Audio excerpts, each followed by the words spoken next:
아내를 선택할 때는 한 계단 아래로 내려가고 친구를 선택할 때는 한 계단 위로 올라서라. 화내고 있는 친구를 달래려 하지 말고 슬퍼하고 있는 친구를 위로하려 하지 말라. 만일 친구가 채소를 가지고 있다면 고기를 주어라. 친구가 꿀처럼 달다 하더라도 모조리 핥아버려선 안 된다. 인간은 누구든지 죄를 짓는다.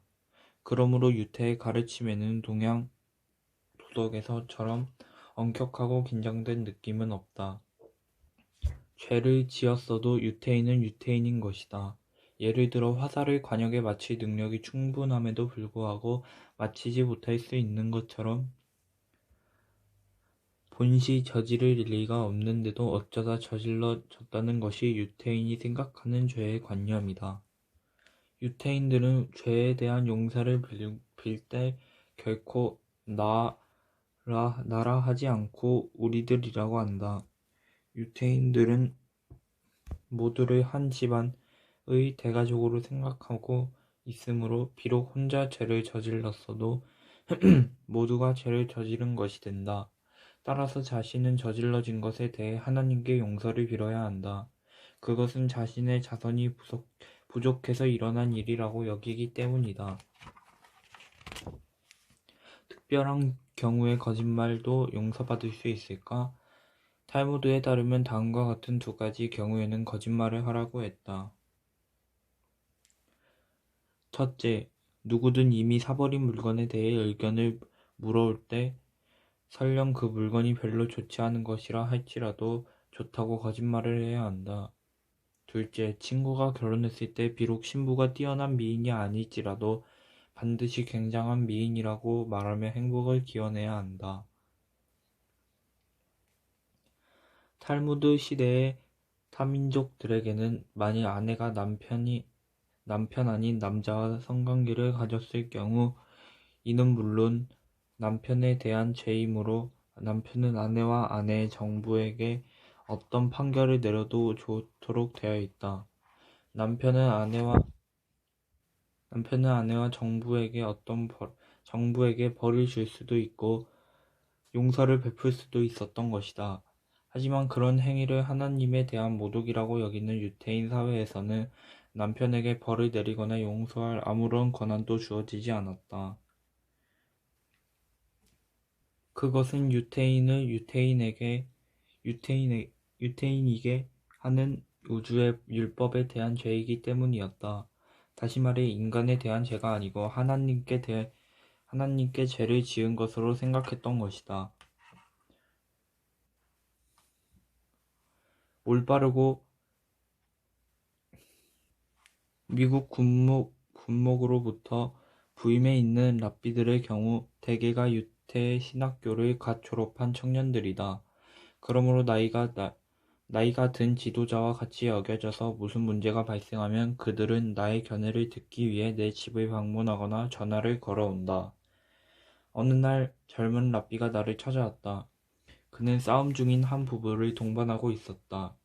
나는 그들 부부에게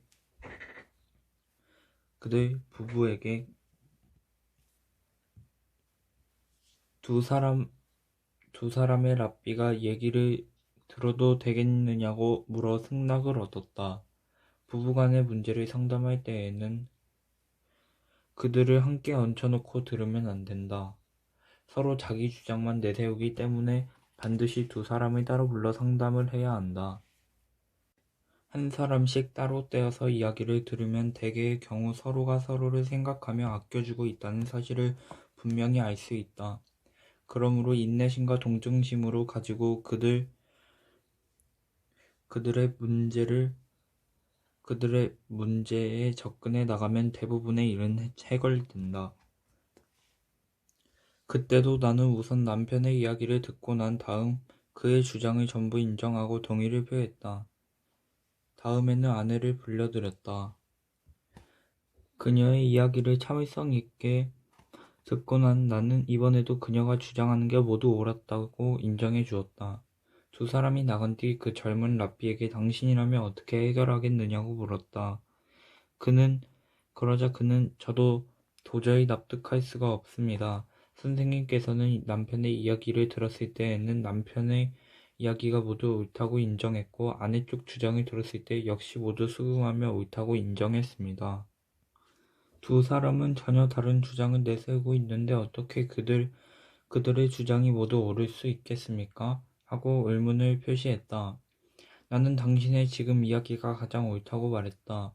이러한 해결 방법을 어떻게 생각할 것인가? 나를 줏대 없는 사람이라고 몰아붙일 것인가? 여러 사람이 여러 가지 서로 다른 주장을 가지고 상담을 요청해왔을 경우 당신이 옳고 당신이 틀렸다 따위의 단정적인 판결을 해서는 안 된다는 것이 나의 생각이다. 그와 같은 단도직입적인 판결은 쓸데없는 마찰만 불러일으킬 뿐이다. 이런 경우에는 쌍방의 열전 상태를 냉각시키는 데 관심을 두어야 하는 것이다. 그러기 위해서는 쌍방의 주장을 모두 수긍해주는 것이 필요하고 그렇게 함으로써 서로가 냉정을 되찾고 서서히 화해의 길을 모색할 수가 있는 것이다. 따라서 이런 유형의 문제가 발생했을 때에는 어떤 주장이든 상대방의 이야기를 잘 들어주고 수긍해주는 것이 가장 중요하다.